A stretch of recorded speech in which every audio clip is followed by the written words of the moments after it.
Emotions. Do you tend to ignore them or amplify them? I'm Dr. Paul. I'm a psychiatrist, and I help people live happier, healthier lives.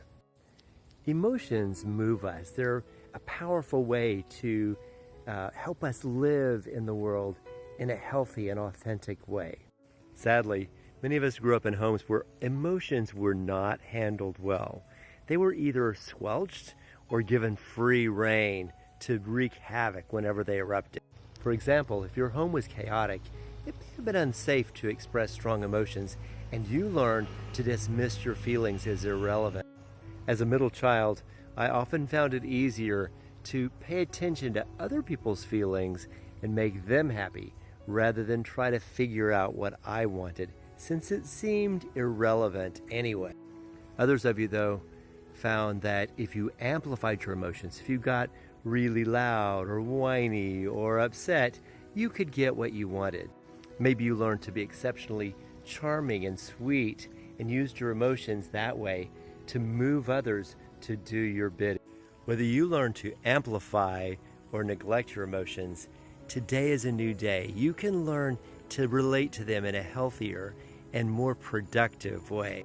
If you're one who tends to ignore or push down your emotions, to excuse them or count them irrelevant, you can do a better job by lifting them up, by learning to write them down, to follow the path that your emotions are leading you.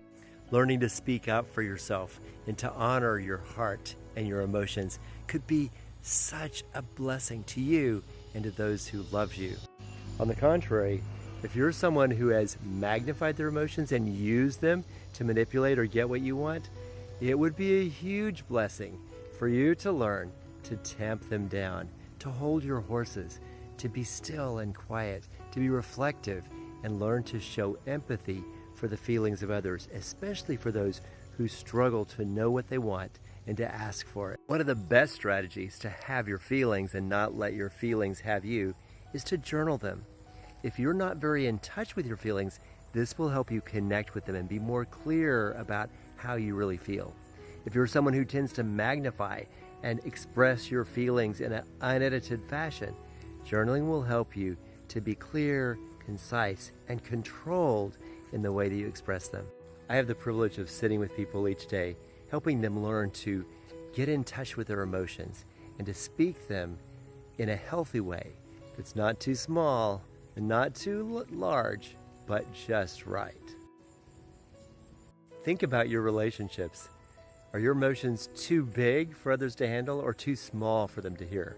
Put in the comments, too big or too small. Like, follow, and subscribe. I love you.